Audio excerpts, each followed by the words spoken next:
Bienvenue à tous. Donc, c'est le deuxième webinaire de l'Institut Carnomer. Donc, le premier avait eu lieu en janvier 2023. L'objectif de ces webinaires, c'est de vous présenter les projets qui sont financés dans le cadre de l'Institut Carnomer.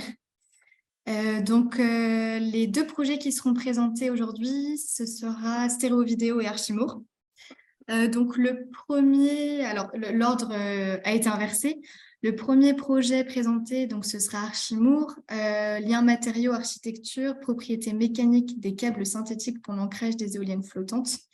C'est un projet qui a été sélectionné en 2020, qui est coordonné par le laboratoire de recherche en hydrodynamique énergétique et environnement atmosphérique, le LEA, et il associe l'Institut de recherche en génie civil et mécanique, le GEM, ainsi que l'unité de recherche et développement technologique RDT et l'équipe SMASH. Donc, c'est Patrice Cartreau qui fera la présentation de ce projet. Donc, Patrice est professeur à l'École centrale de Nantes, au GEM. Et le deuxième projet, c'est le projet Stéréo Vidéo, mesure haute résolution de champs de vagues en bassin de houle par Stéréo Vidéo, qui a été sélectionné en 2021, qui est coordonné par RDT et qui associe le LEA. Et la présentation sera faite donc par Sacha Lepage, qui est ingénieur recherche et développement en énergie marine renouvelable au laboratoire hydrodynamique marine, le LIMAR de l'Ifremer. Voilà, donc le webinaire est co-animé par Ivo Fret et moi-même. Donc Ivo Fret qui est responsable technique de l'Institut Carnomer et moi je suis chargée de mission Carnomer sur le site nantais. Le webinaire est enregistré, vous pourrez le revisionner si besoin ensuite. Et pour toute question que vous avez pendant les présentations, vous pouvez les poser dans le chat. Donc, c'est la petite boîte QR du bandeau noir qui est en dessous. Et Ivo Fred fera le relais des questions à chaque fin de présentation.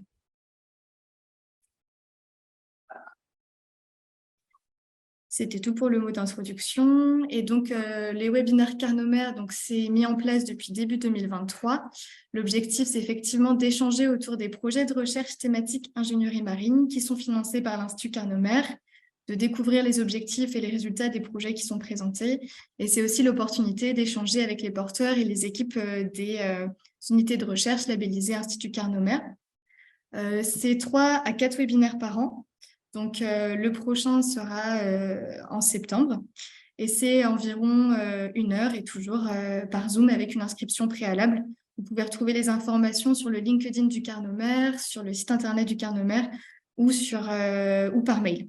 Parfois, les informations sont diffusées par mail.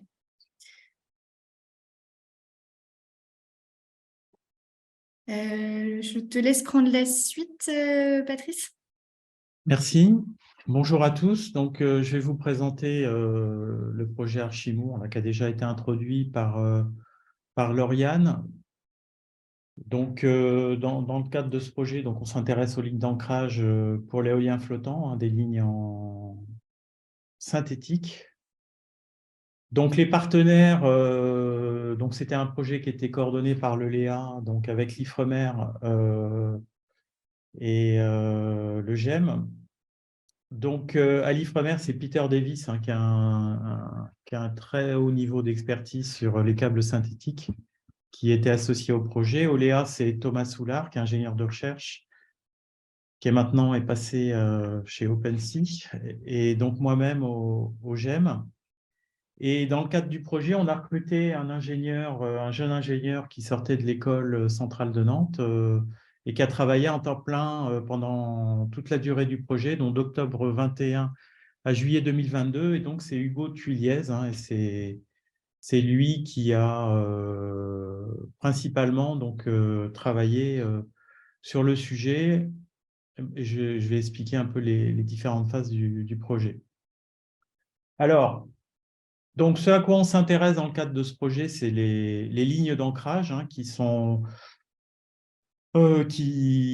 tiennent la plateforme, une plateforme d'éoliennes flottant. Alors, en général, les lignes d'ancrage, il y a différentes parties. On va dire, il y a une ancre, il y a des parties qui plutôt sont aujourd'hui des chaînes métalliques. Et puis au milieu, il y a une ligne synthétique, donc qui est un câble bon, dont la charge à la rupture est de quelques centaines de tonnes. Une ligne d'ancrage, ça fait quelques centaines de mètres. Et si je rentre un peu dans le détail du projet, alors nous, le nylon, c'est un matériau qu'on utilise depuis assez peu de temps dans l'éolien flottant. Donc, il n'y a pas beaucoup de retours d'expérience sur ce matériau. Et en particulier, dans la littérature, il y a assez peu de résultats expérimentaux qui sont présentés. Ça, c'est un premier aspect. Et puis, d'autre part, quand on fait des calculs d'ensemble sur la plateforme avec les lignes, on a besoin de bien caractériser la raideur de ces lignes. Et donc, ces essais, ils ont aussi pour vocation à pouvoir alimenter des modèles qui vont être utilisés donc, dans des simulations numériques.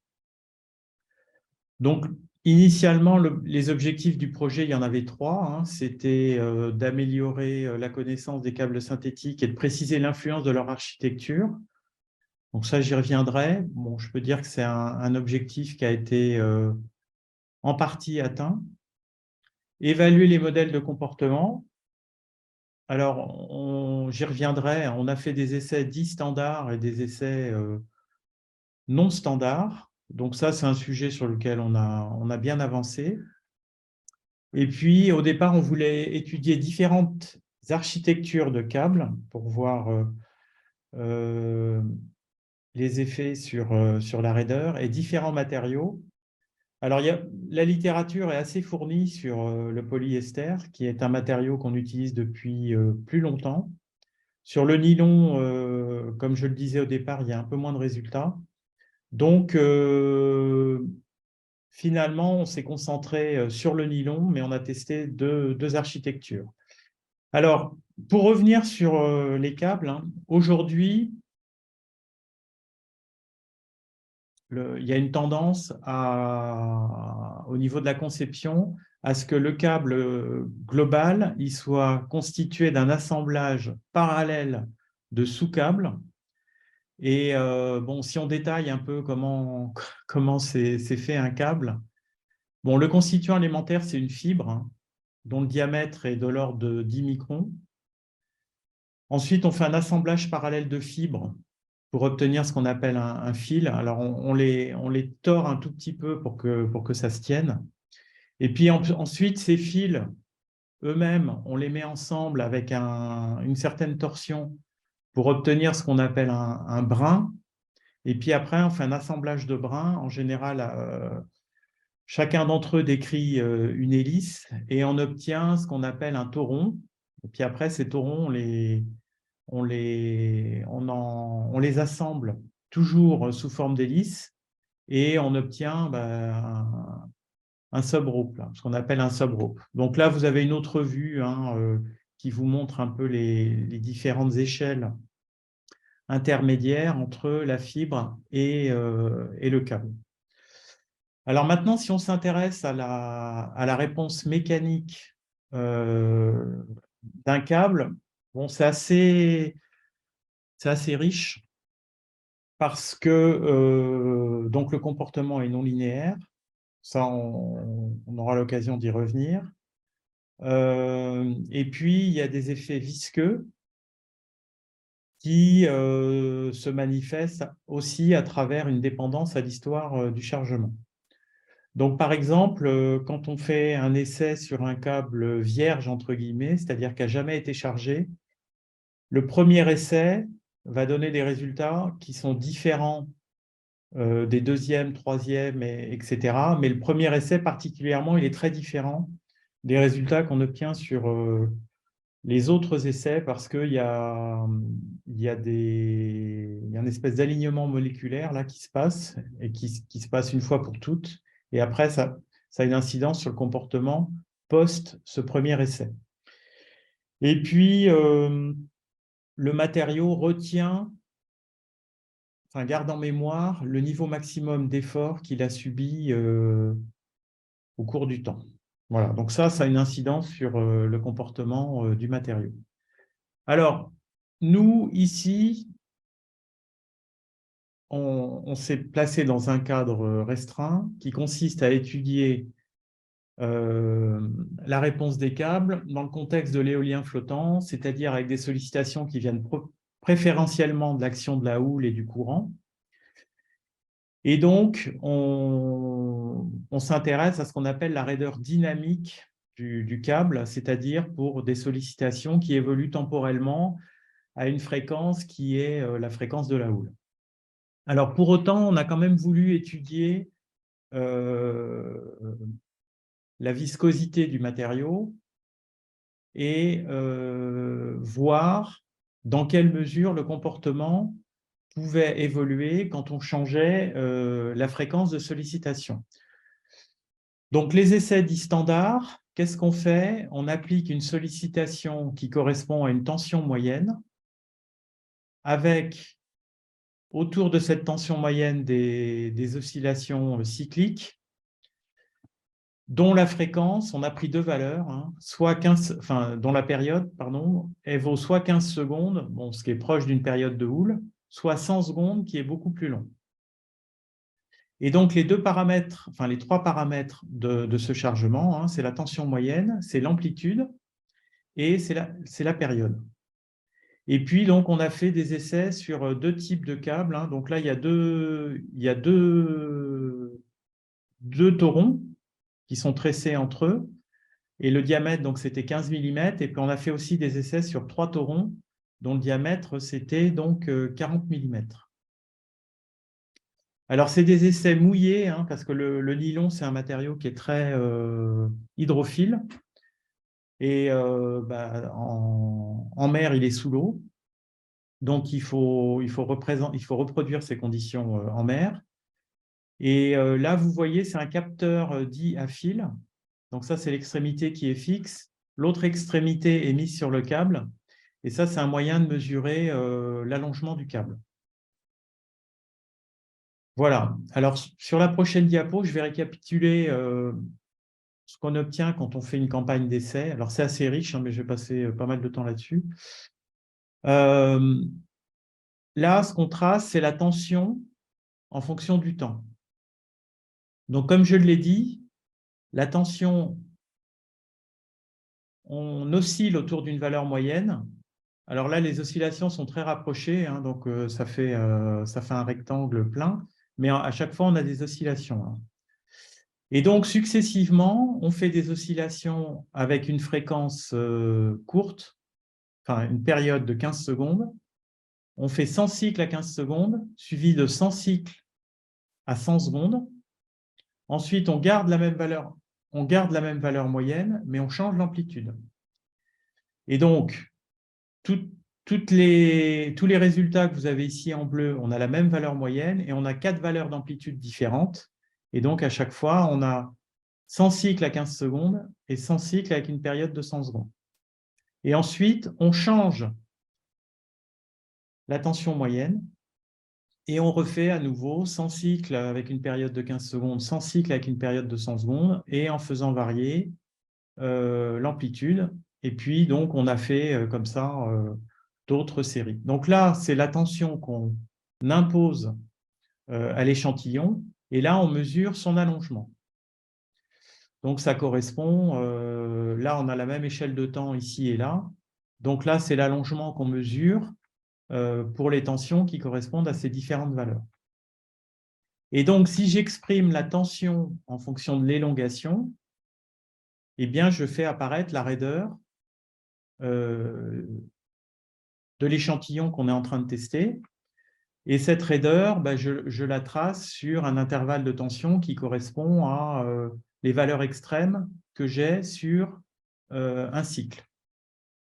Alors, vous voyez que on a quelque chose qui n'est pas une droite, mais on va approcher cette raideur par une droite qui correspond à une régression linéaire ou à la pente qu'on a entre les deux points extrêmes de cette courbe. Et si on calcule la raideur de cette façon, voilà ce qu'on obtient. Donc là, vous avez l'évolution de la raideur pour les 100 cycles avec une période de 15 secondes. Et là, vous avez l'évolution de la raideur pour les 100 cycles avec une période de 100 secondes. Et puis là, vous avez la même chose hein, pour les autres cycles qu'on a fait ici, etc. Donc en fait, ce qu'on observe, c'est que quand on est à une tension moyenne constante, si on augmente l'amplitude, la raideur diminue. Ce qu'on observe aussi ici. Là, on est à tension moyenne constante. Quand on se déplace dans cette direction-là, c'est qu'on augmente l'amplitude, la raideur diminue. Et en revanche, quand on passe d'une tension moyenne à une tension moyenne plus élevée, avec la même amplitude, eh bien, on constate que la raideur augmente. Donc, on a ces deux tendances, et en plus, on observe que ces évolutions sont linéaires. Ça, c'est quelque chose qu'on utilisera par la suite. Bon, alors quand on fait des essais, c'est important de vérifier que les essais sont répétables. Donc là, vous avez les résultats, par exemple, obtenus avec 3 échantillons différents. Alors, vous voyez qu'il y a un petit décalage dans les déformations qu'on mesure, mais si on s'intéresse à la pente, c'est-à-dire à la raideur, on voit que les réseaux de courbes, ils sont parallèles, et donc, du point de vue de la raideur, on a très peu de dispersion sur les résultats. Bon, l'influence de la fréquence, j'en ai un petit peu parlé. Hein. Là, si on compare la raideur entre le nuage de points qui est là et le nuage de points qui est là, hein, qui correspond à 2 fréquences différentes, bon, vous voyez que l'influence de la fréquence est faible. Et puis, l'influence de l'architecture. Donc là, on a fait des essais, comme je le disais tout à l'heure, avec des diamètres de 15 ou 40 mm. Et tous les résultats à dimensionner correctement. Donc, on se ramène à une densité de matériaux, d'une certaine façon. Tous les résultats à dimensionner correctement pour que les résultats obtenus sur 2 diamètres différents soient comparables sont présentés ici, et vous voyez qu'on a une bonne superposition entre les résultats obtenus pour différents diamètres. Donc ça, quelque part, ça donne de la confiance dans la précision des résultats expérimentaux qu'on a obtenus et sur le fait que l'architecture est peu influente sur la raideur du câble. Alors, compte tenu des tendances là, que j'avais présentées sur l'évolution de la raideur en fonction de la tension moyenne et de l'amplitude de tension, on a essayé de calibrer les paramètres d'un modèle bilinéaire très simple hein, qui avait déjà été proposé dans la littérature sur l'ensemble des résultats d'essai, donc en utilisant une méthode des moindres carrés. Et bon, ce qui apparaît ici, sachant que c'est une projection, hein, mais ce qui apparaît ici, c'est que quand on prend les coefficients optimaux qui permettent de minimiser l'écart entre le modèle et l'ensemble des résultats expérimentaux, quels que soient les résultats expérimentaux qu'on considère, on est très proche de ce modèle simple qui est bilinéaire. Donc ça, typiquement, ce modèle de raideur, il pourrait être utilisé quand on fait des simulations d'ensemble, telle que celle qui est présentée ici avec un logiciel de type Orcaflex ou DeepLines, par exemple. Alors, je ne suis pas très loin de la fin. Hein. On a commencé à faire des essais que j'ai qualifiés de non standards au départ. Et pour ça, en fait, on a fait des simulations sur Orcaflex pour obtenir un historique de tension qui correspond à ce que voit la ligne en mer. Donc, vous voyez que c'est beaucoup moins régulier que ce qu'on a avec les essais précédents. Et à partir de là, donc, on a fait des essais sur banc où on a imposé cet historique de tension sur le câble. Et donc, on n'a pas complètement fini de dépouiller ces essais, mais on va comparer la raideur obtenue avec les essais cycliques, avec la raideur qu'on caractérise à partir de ce type d'essai. Donc, bon, moi, ce que je peux dire comme bilan sur ce projet, c'est que, bon, on a bien réussi à faire une campagne d'essai importante, hein, dont j'ai présenté une synthèse vraiment limitée à l'essentiel. On a beaucoup de résultats. On a aussi des résultats sur ce qu'on appelle la mise en place, là, au bedding, qui correspond à voir ce qui se passe quand on met une tension initiale dans le câble avant de le solliciter de façon dynamique. Donc, il y a encore des choses à exploiter. Alors, en matière de valorisation, donc là, on a un article qui est en phase finale de rédaction, donc on va bientôt le soumettre. Et puis, ben moi, ce que je peux dire sur le projet, enfin, sur le dispositif Carnot, c'est que, en ce qui me concerne, moi, j'avais déjà travaillé avec Peter Davis il y a une vingtaine d'années. Et bon, les circonstances avaient voulu que la collaboration s'était arrêtée. Et grâce au projet Carnot, on a pu retravailler ensemble. Par ailleurs, moi, j'avais déjà des liens avec le Léa, hein, parce qu'on est sur le même site. Et donc, ben, on a retravaillé ensemble. On a, avec donc l'Ifremer, le Léa et le GEM, on a vu qu'on était relativement complémentaires, hein. On avait des expertises qui s'articulaient bien les unes avec les autres.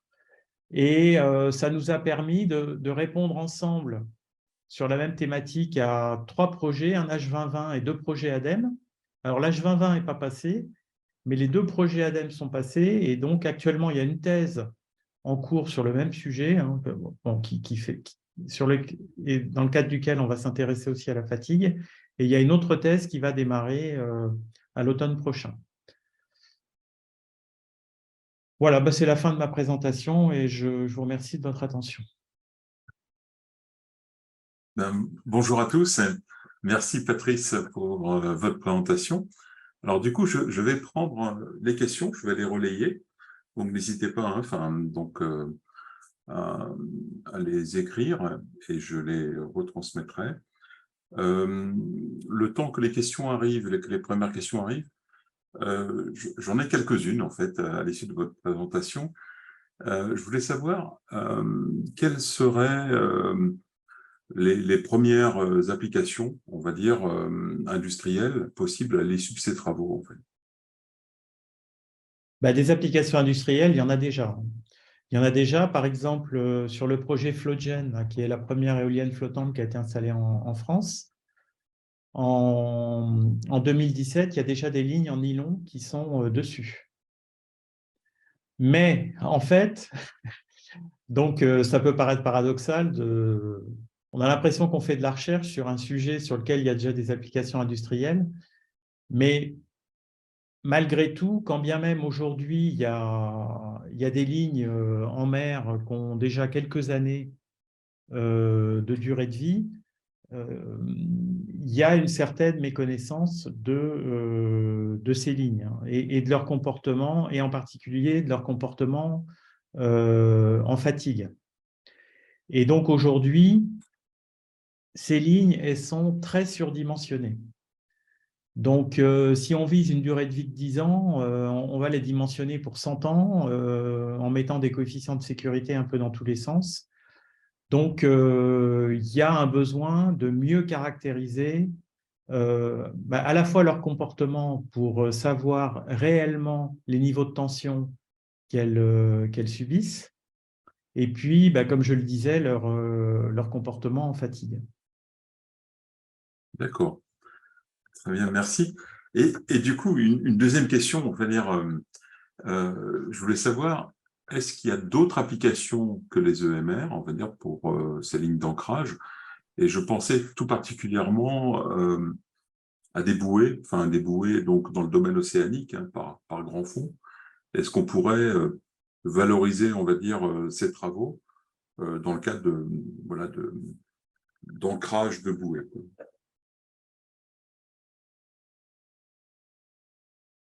Oui, sûrement. Alors, Bon, les câbles synthétiques, hein, il y a d'autres applications. Je pense c'est des câbles qui servent pour amarrer des navires ou, par exemple, ce genre de choses. Euh, pour les bouées, alors, en fait, par exemple, sur le site SEMREV, il y a... Enfin, nous, c'est quelque chose qu'on fait souvent, c'est qu'on teste des câbles d'abord sur des bouées avant de les mettre sur des structures plus importantes et plus sensibles. Et donc, c'est quelque chose qui se fait. Et en général, quand on met les câbles sur des bouées, on essaie de les instrumenter aussi pour avoir des mesures un peu en situation réelle. Après, bon, comme j'ai essayé de le montrer dans l'exposé, en fait, les paramètres de dimensionnement importants, c'est l'historique de tension. Bon, ce qu'il faut savoir, c'est que sur l'éolien flottant, les câbles, ils sont sollicités à des niveaux de tension qui sont inférieurs à la moitié de la charge qu'ils sont capables de supporter si on fait un essai statique jusqu'à la rupture.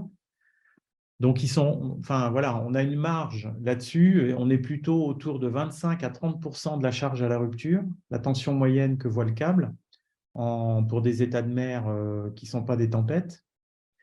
Donc, voilà, il faut voir, enfin, si la bouée et le dimensionnement de la ligne de la bouée est fait de la même façon que ce qu'on fait pour l'éolien flottant, ben, on pourra affirmer que la durée de vie de la ligne sur la bouée sera comparable à ce qu'on a sur l'éolien flottant. Donc, à partir du moment où on a un processus de conception et des critères de conception qui sont relativement robustes, mais aujourd'hui, il y a une marge de progression dans ce domaine-là, on pourra très bien envisager d'autres applications que l'éolien flottant et, par exemple, une bouée. Très bien. Ben, merci en tout cas, Patrice, pour toutes ces précisions et puis pour la présentation. Je pense que je vais laisser la parole en fait à Lauriane pour la suite. Merci Patrice, puis merci Yves pour les questions aussi. On va pouvoir passer à la prochaine présentation, donc le projet stéréo-vidéo qui sera présenté par Sacha Lepage. Alors, je partage mon écran. Ah, il y a juste eu donc un retour dans le chat de Théo qui dit « Merci beaucoup pour votre présentation très complète ». Bon. Je prends la parole dans ce cas. Bonjour à tous, merci d'être présents pour ce webinaire. Donc, je suis Sacha Lepage, ingénieur de recherche au LIMAR à l'Ifremer sur le centre de Plouzané. Donc, je suis ici pour vous présenter le projet de mesure haute résolution de champs de vagues en bassin de Houle par stéréo-vidéo. Donc, qui a pour acronyme stéréo-vidéo, projet coordonné par le LIMAR à l'Ifremer, dont Alain Tassin a eu l'initiative, est à l'initiative de ce projet, et qui a pour partenaire aussi le LIA de l'École centrale de Nantes.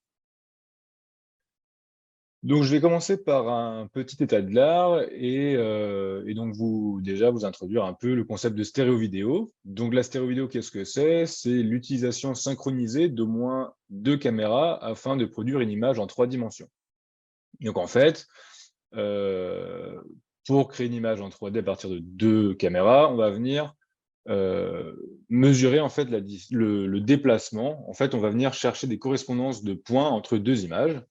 Et à partir de ces 2 points correspondant sur chaque paire d'images, on va venir faire une triangulation qui va venir nous donner en fait la 3e dimension et donc créer une image en 3D.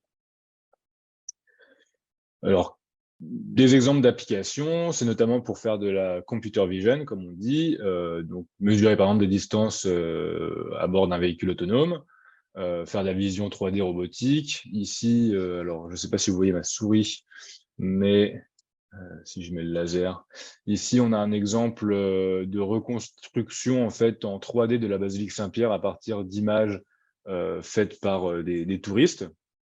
Et ici, on a une reconstruction faciale en temps réel. Mais nous, ce qui nous intéresse plus, c'est la mesure de champ de vagues par stéréo-vidéo. donc qui fonctionne plutôt bien en mer, donc au large, pour faire de la surveillance, de la prédiction et de la caractérisation d'état de mer. Et donc ici, j'ai un exemple que j'ai trouvé dans la littérature d'un navire qui a été équipé d'un système de stéréo-vidéo, donc qui était à l'avant du bateau, pour venir en fait mesurer l'état de mer incident, donc qui arrivait sur le bateau pour faire en fait de la détection de slamming. Donc finalement, comparer l'état de mer arrivant sur le bateau avec des capteurs à bord du bateau pour essayer de comprendre avec quel type d'état de mer on allait avoir du slamming ou non sur le bateau. Aujourd'hui, pour faire de la stéréo-vidéo, il y a plusieurs moyens, mais pour faire de la reconstruction de surface libre et de la mesure de champ de vagues, il y a une chaîne de traitement open source qui a été développée par l'ISMAR, qui est un laboratoire vénitien, donc il s'appelle WAS, Wave Acquisition Stereo System, qui permet assez aisément de faire de la stéréo-vidéo. Et donc, je vais vous expliquer assez brièvement comment cela fonctionne. Donc, on va venir en fait à partir d'images rectifiées donc de 2 caméras. Donc, images rectifiées et projetées dans un plan commun. Donc, ce qui est très important pour pouvoir utiliser la géométrie épipolaire. On va venir en fait chercher des correspondances entre des pixels communs aux 2 images. Et donc, la géométrie épipolaire nous dit que si les images des 2 caméras sont projetées dans un plan commun, et dans un repère commun, un pixel se situant sur l'image de gauche, par exemple, va automatiquement se situer sur une ligne horizontale commune sur l'image de droite. Et donc, du coup, rapidement, l'algorithme va réussir à trouver des correspondances entre les points. Et la recherche de ces correspondances-là va permettre de générer la matrice de disparité, qui correspond en fait à la cartographie des déplacements de ces points-là. Et à partir de la mesure du déplacement du point, on va réussir à trianguler et obtenir un nuage de points 3D. Donc, pour chaque point, on va avoir une coordonnée, on va avoir les coordonnées en 3 dimensions.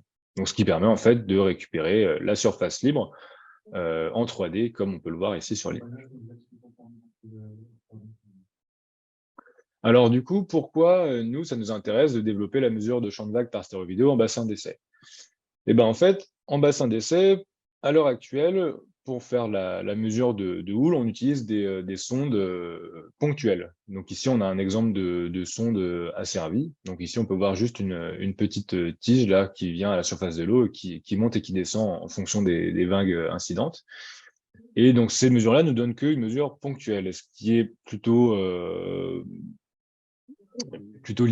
limitant pour si on veut faire des mesures de champ. Donc si on veut faire des mesures de surface en 3D, qui pourrait être très intéressant pour comparer et valider des modèles fortement linéaires type HOS ou CFD. Donc on avait vraiment besoin de trouver un moyen de mesure entre guillemets non invasif, dans le sens où si on voudrait faire des mesures de champ avec des sondes, il faudrait quadriller la zone avec plusieurs sondes, et ce serait plutôt très encombrant et sûrement peu précis. Alors, quelle est la difficulté que l'on rencontre? Eh bien, comme vous pouvez le voir ici, il y a vraiment une différence au niveau de la texture à la surface de l'eau en extérieur et en intérieur. En extérieur, on peut vraiment voir que la surface de l'eau possède une certaine texture. On voit plein d'ondelettes qui sont générées par le vent, par les courants, etc. Et aussi l'éclairage, là on a un beau ciel gris qu'on peut aussi avoir du côté de chez nous sur Brest, là, qui permet vraiment d'avoir un éclairage diffus et uniforme. Et ce sont des conditions qu'on a du mal à retrouver en bassin d'essai. Ici, j'ai remis la photo que j'avais mis précédemment. On peut voir la surface de l'eau qui est vraiment très lisse, et donc du coup qui crée des réflexions spéculaires, à l'inverse des réflexions diffuses qu'on peut avoir en extérieur. Et donc du coup, ce qui fait que les reflets qui sont sur la surface de l'eau sont vus de manière différente sur la caméra de gauche et la caméra de droite, ce qui fait que pour chercher des correspondances entre les points, c'est très compliqué. Et donc du coup, on a des difficultés à reconstruire la surface libre. Ce qui fait que, de notre côté, ce qui nous intéresse, c'est de créer de la texture sur la surface de l'eau afin de pouvoir avoir de la recherche de points correspondants assez facile. Donc, il y a une première tentative qui a été faite dans notre laboratoire. C'est Tristan Adam et Alain Tassin qui ont fait ça lors du stage de fin d'études de Tristan Adam il y a 2 ans. Et donc, ils avaient utilisé tous les deux en fait, la présence de poussière sur la surface de l'eau comme texture. Donc, ils sont venus éclairer à la surface de l'eau, éclairer les poussières pour en fait avoir cette texture qui permet de faire la reconstruction. Donc, on peut voir ici un exemple de reconstruction qui a été réalisé à partir de cette méthode-là. Donc, on a une très bonne résolution spatiale, des faibles erreurs de mesure, mais le point faible, c'est que déjà, la présence des poussières est non maîtrisable, sa quantité non plus, et la taille des particules n'est pas maîtrisable, ce qui fait que on peut se retrouver des fois avec beaucoup de particules, des fois pas beaucoup, donc on peut modifier la résolution. Et le problème, c'est que avec les vagues déferlantes, les particules ont tendance à couler ou à s'agglomérer aussi, et ce qui fait qu'il y a des moments, en fait, il va plus y avoir de particules, et donc du coup, plus de texture et donc plus de reconstruction. Donc finalement, j'avais prévu de présenter un peu le projet, mais il a déjà été présenté par Lauriane. Juste pour dire que finalement, le projet a vraiment commencé en septembre avec mon arrivée en CDD, qui va durer 18 mois, donc jusqu'à février 2024. Donc l'objectif du projet, finalement, c'est de réussir à adapter la mesure de champ de vague par stéréovidéo en mer en bassin d'essai. Et donc, du coup, de trouver un moyen de générer de la texture uniforme sur la surface de l'eau, non invasive et non dangereuse. Donc, on aimerait essayer d'éviter d'ensemencer les bassins, comme on a pu le faire, entre guillemets, avec les poussières. Il y a dans la littérature des gens qui ont essayé de le faire avec des lasers, mais ce qui est plutôt dangereux pour les yeux, en bassin, avec les reflets, etc. Et donc, du coup, on aimerait pouvoir trouver un moyen qui ne perturbe pas trop la surface libre, d'où l'idée d'utiliser des ondes courtes à la surface libre pour en fait venir créer de la texture. Et donc, une des idées, c'était d'utiliser des ondes acoustiques ultrasonores pour venir perturber la surface libre par le fond, avec l'utilisation du transducteur. Donc, on a à l'origine divisé notre projet en 4 tâches. La première tâche était vraiment d'essayer de tester différentes techniques pour créer de la texture, donc notamment les ondes ultrasonores. Si on n'y arrive pas, utiliser peut-être les particules ou la lumière infrarouge. Deuxième tâche, c'était de mettre au point un système d'émission acoustique ultrasonore adapté à nos besoins, donc plutôt en profondeur pour éviter de venir perturber les vagues incidentes générées par les batteurs. On avait prévu une phase de test à l'Ifremer à l'école centrale pour venir faire de la houle régulière et irrégulière, venir mesurer cette houle et la comparer avec des sondes pour établir un protocole d'essai et vérifier vraiment la précision de notre système de mesure. Et enfin, plutôt des livrables, à savoir une rédaction d'un article de conférence et la rédaction d'un article en revue. Bon, maintenant, je vais vous présenter un peu les actions qui ont été réalisées dans le projet. On a, depuis le début, donc depuis septembre, on a réalisé 2 campagnes d'essai dites stéréo-vidéo. Donc, on est venu vraiment utiliser notre système stéréo-vidéo. Au départ, au canal d'essai à courant et à houle de l'Ifremer à Boulogne-sur-Mer, donc mi-octobre. Donc, on a eu une semaine d'essai là-bas, où notre but, c'était de vérifier vraiment que la présence d'ondes courtes à la surface libre permet la création d'une texture suffisante pour reconstruire. Donc, l'idée de base, c'était d'utiliser les ondes courtes générées par le courant, qui peut être la circulation qu'il y a dans le bassin d'essai. Et si ça ne fonctionnait pas, aussi de chercher d'autres solutions pour générer de la texture. Au final, on a réussi à générer la texture en soufflant de l'air comprimé sur la surface de l'eau et créer en fait des vaguelettes. Ce qui nous a permis ensuite de faire d'autres essais au canal d'essai de l'Ifremer à Plouzané, où on a réutilisé en fait la projection d'air comprimé pour générer de la texture. Et là, on s'est plutôt intéressé à l'importance de la lumière et de l'éclairage, et essayer de comprendre si vraiment les deux textures et éclairage sont indissociables ou non. On a aussi essayé de chercher à avoir l'éclairage optimal, essayer de reproduire un ciel artificiel. Donc, on a vraiment travaillé sur l'éclairage. Donc, première campagne à Boulogne, plutôt orientée texture, et la deuxième campagne d'essai à Plouzané, plutôt orientée éclairage. Donc, ces deux campagnes se sont plutôt rapprochées de la tâche 1 où on a cherché à comprendre et à générer de la texture. La troisième campagne que l'on a fait en janvier, donc on a eu 3 journées d'essai dans le laboratoire d'acoustique sous-marine de l'Ifremer à Plouzané, où on est venu en fait tester des transducteurs ultrasoniques dans le but de en fait utiliser ces transducteurs pour venir déformer la surface libre en envoyant des signaux ultrasoniques pulsés. Donc je vais revenir sur ça un peu plus tard. Donc, je vais vous présenter la campagne d'essai que l'on a fait à Boulogne-sur-Mer, donc mi-octobre pendant une semaine. Donc ici, vous pouvez voir notre système, nos 2 caméras qui sont en fait orientées vers le canal. Ici, donc, on voit la surface libre et ici, on voit le faux fond, donc qui peut être relevé et descendu, donc très pratique pour venir bricoler ou mettre accrocher des maquettes sur le fond et les mettre dans le fond du bassin. Et ici, on a une bâche en polyane qui était suspendue et qui nous servait en fait d'écran pour venir éclairer la surface libre. Et donc, pour venir éclairer cette bâche, on a utilisé 2 spots LED qui étaient placés derrière la bâche, donc vraiment derrière la bâche sur l'image de gauche.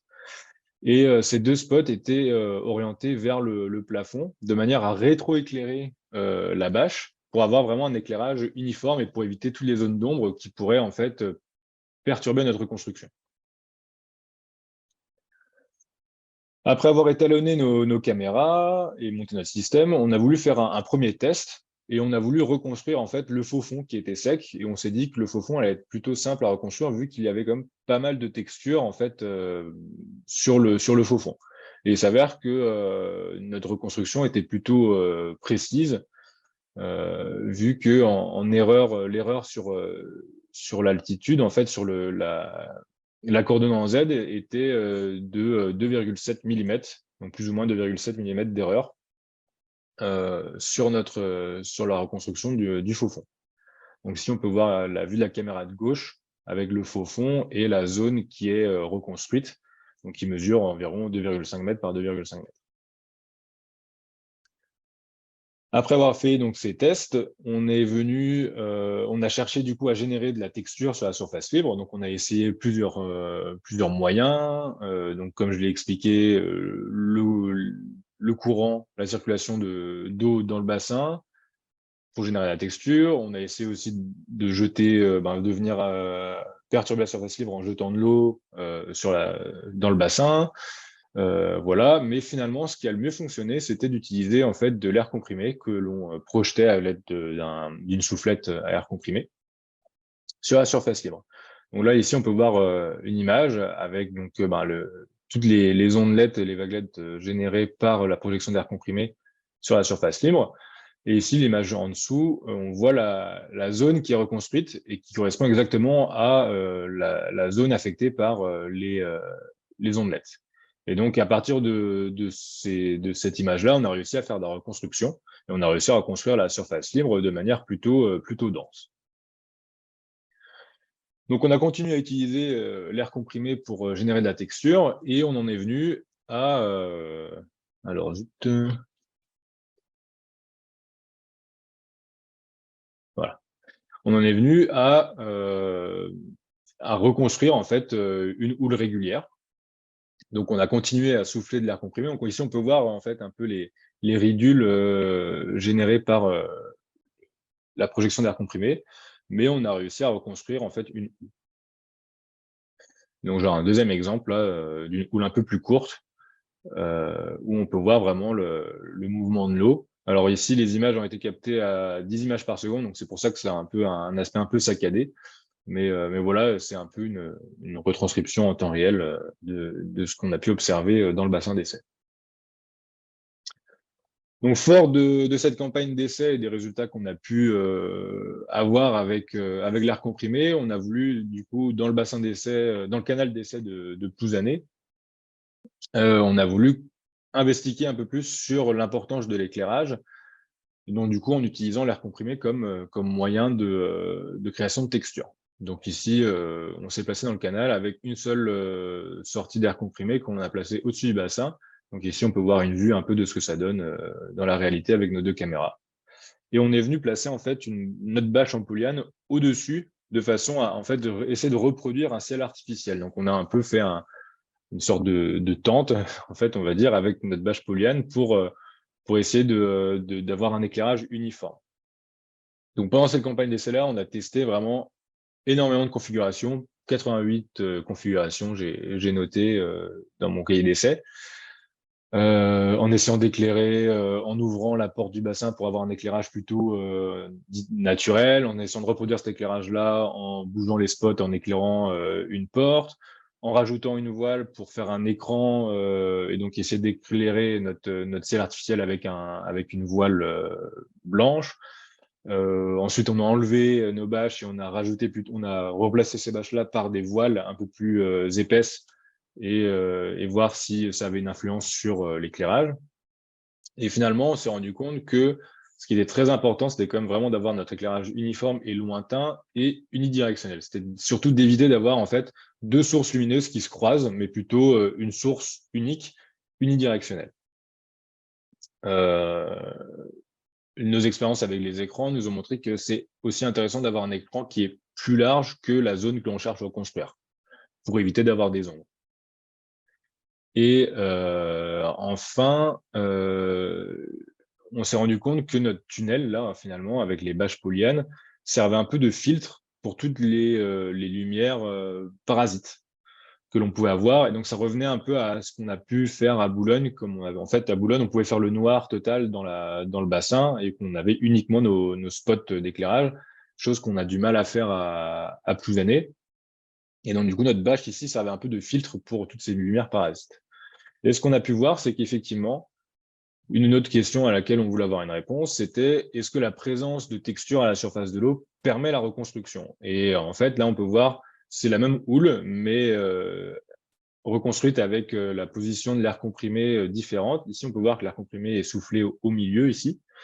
Et donc, toute cette zone ici, proche caméra, elle n'est pas reconstruite. Et sur cette image-là, en fait, on a bougé la source d'air comprimé, on l'a rapproché des caméras, et du coup, on peut voir que la zone proche caméra est reconstruite, elle n'était pas sur cette image-là avant.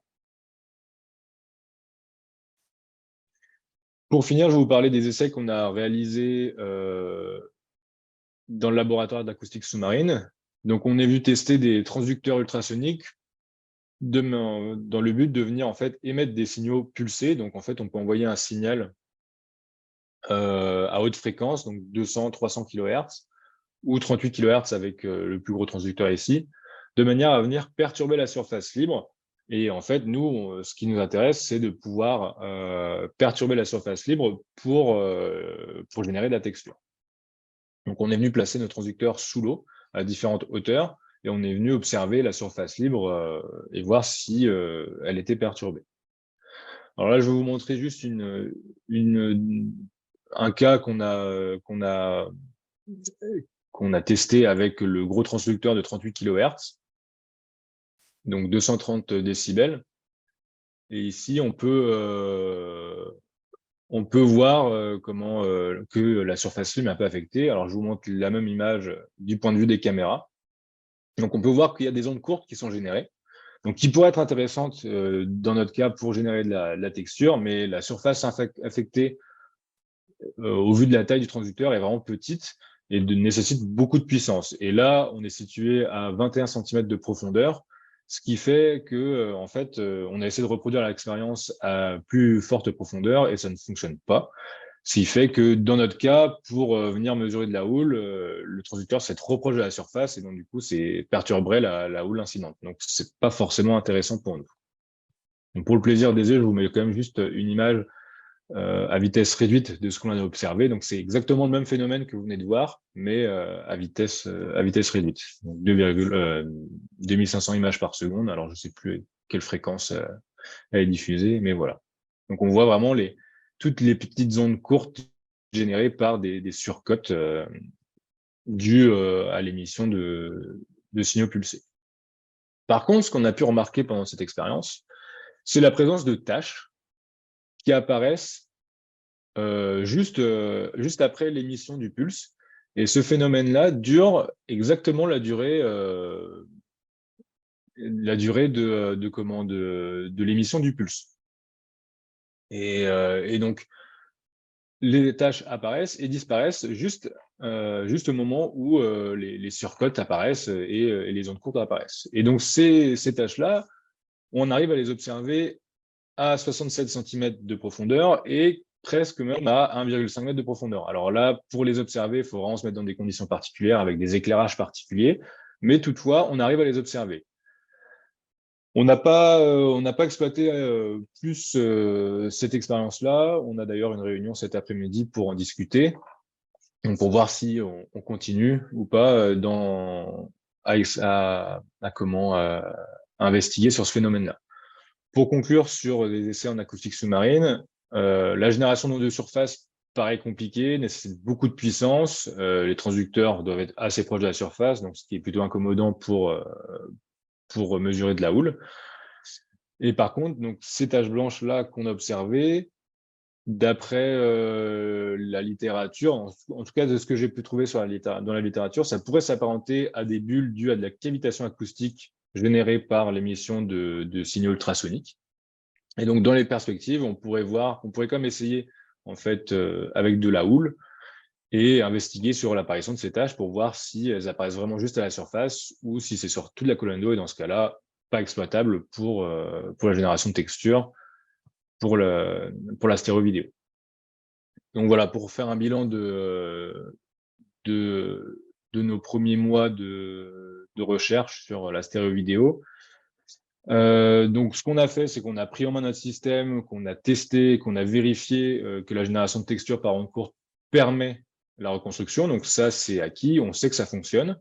On a cherché à comprendre l'importance de l'éclairage et de la texture, voir s'ils sont indissociables ou non. Malheureusement, les essais de génération de texture par acoustique sous-marine sont peu concluants pour le moment, mais on a d'autres idées pour la suite pour venir créer de la texture, et notamment peut-être de faire de la stéréovidéo sous-marine, donc mettre les caméras sous l'eau et venir perturber la surface libre avec des bulles ou une pluie fine, un brouillard. Voilà. Et on a en prévision des essais de mesure d'un sillage d'une maquette de bateau à l'école centrale de Nantes. Donc, on a fait une visite en début de semaine à Nantes en prévision de ces essais-là. Donc, c'est plutôt encourageant et plutôt motivant.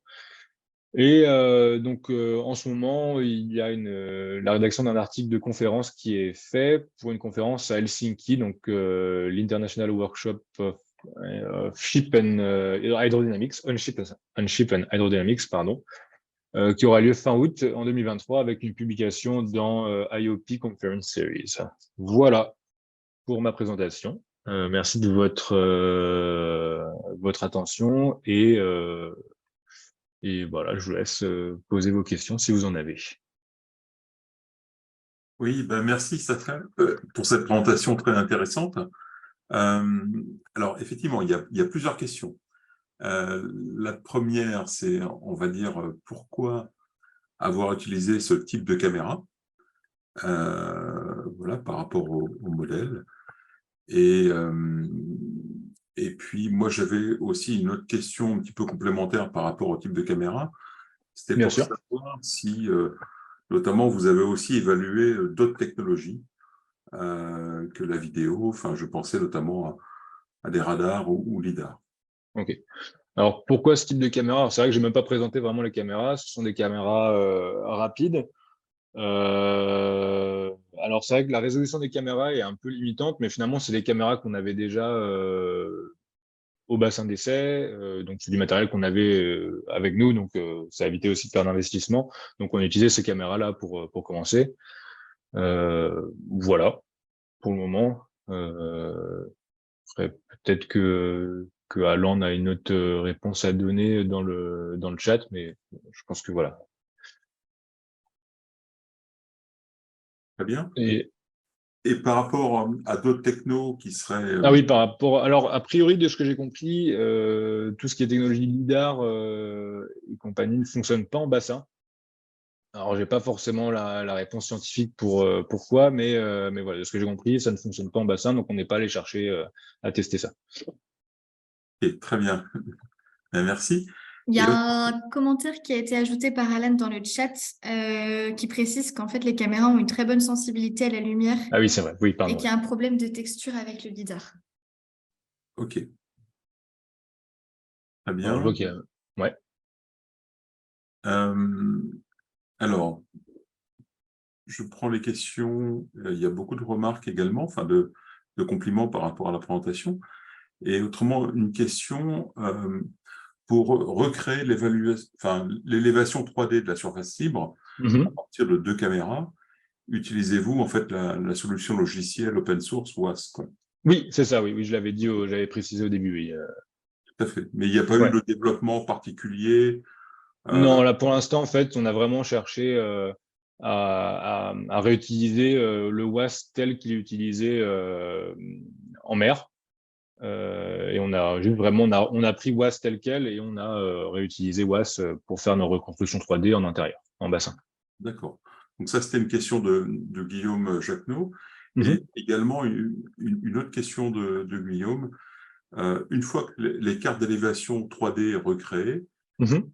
est-ce que vous essayez de reconstruire en fait un modèle déterministe de la houle, quoi? Alors, pour l'instant, non. Là, pour l'instant, on s'est vraiment focalisé sur réussir à faire de la reconstruction en bassin d'essai. Et pour l'instant, l'application, c'est vraiment essayer de faire la reconstruction. Et ensuite, pour le reste, on verra après, quoi. C'était vraiment une phase très empirique et très expérimentale de reconstruction de houle. Et pour les applications futures, voilà, pour le moment, c'est pas le cas. D'accord. Et autrement, j'ai une question également d'Olivier. Alors, j'ai pas son nom, mais il se reconnaîtra. Est-ce que la reconstruction, on va dire, voilà, peut atteindre le temps réel? Est-ce que dans vos travaux, vous envisagez, on va dire, de faire tout ça en fait en temps réel? Alors, pour le moment, non. En fait, il faut savoir que avec WAS, alors je sais qu'il y a un WAS Fast qui est en développement et qui pourrait permettre de faire du temps réel. Donc, nous, on utilise le WAS initial, et donc qui fait vraiment du traitement image par image. Donc, en fait, on envoie un couple d'images. Donc, si on fait de l'imagerie à 50 images par seconde, et ben vraiment pour une seconde de prise de vue, il va venir comparer image par image, chaque couple d'images à la fois. Donc du coup, ça prend du temps. Donc pour faire du temps réel, pour l'instant, c'est compliqué. Pour vous donner un ordre d'idée, pour 200 images, si on le paramètre bien, WAS va mettre environ 2-3 minutes pour faire son traitement d'information. Donc pour l'instant, le temps réel, en tout cas de notre côté, c'est pas envisageable. Après, pourquoi pas si WAS Fast, mais qui fonctionne un peu différemment, je crois, fonctionne bien, peut-être aller vers cette solution-là.